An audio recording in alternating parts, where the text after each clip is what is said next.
балдардын бала бакча менен камсыз болушу Ош шаарында 40%дан 44%га чейин деген мындай жыйынтык чыккан. Биз ошондо айткан элек, жылына бир 3-төн 4төн бала бакчаны баштап, Ош шаарында балдардын бала бакча менен камсыз болушун көбөйтөбүз деп мына программабызга киргизгенбиз. Өзүңүздөр күбө болгондой, быйылкы жылы 2 жылдын ичинде биз 5 бала бакчаны баштадык. Бүгүн эртең мына 2 бала бакчанын ачылыш аземин жасайбыз. Жыл аягына чейин Кудай берсе дагы 3 бала бакчаны бүтүрүп, шаардыктар үчүн бөбөктөр үчүн тапшырып беребиз деген ойдобуз да. Эң негизгиси бул шаар боюнча 5 бала бакчаны мен айтар элем, дагы кайталап коеюн.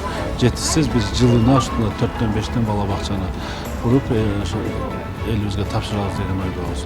Эң негизгиси мына быйылкы жылда дагы урматтуу президентибиз аймактарды өнүктүрүү, өлкөнү санаатташтыруу, балдарды коргоо жылы деп жакшы жарлыкты кабыл алып берди. Ушул жарлыктын алкагында биз бир топ балдарга көңүл буруп, ушу сос объектилерди куруп атабыз. Эң негизгиси мына бала бакчанда өзүңүздөр күбө болдуңуздар.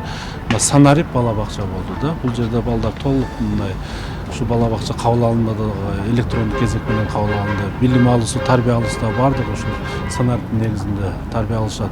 Эң негизгиси ушунун ата-энелерине мүмкүнчүлүк түзүп бердик. Ушу үйүндө отуруп, балдар кандай тамак жеп атат, кандай уктап, кандай эс алып, кандай ойноп атат. Ар бир ата-эне үйүндө отуруп көзөмөл кылганга шарт түзүлөт да, мындайча айтканда. Биз бул ушул быйылкы жылдын жарлыктын алкагында шаарыбызда мына кечээ дагы күбө болдуңуздар. Жапалак айыл өкмөтүндө толук санарип өткөзүп баштадык. Бул иштердин Кудай буюрса ушул жылдын аягына чейин толук бүткөрөбүз деп ойдобуз.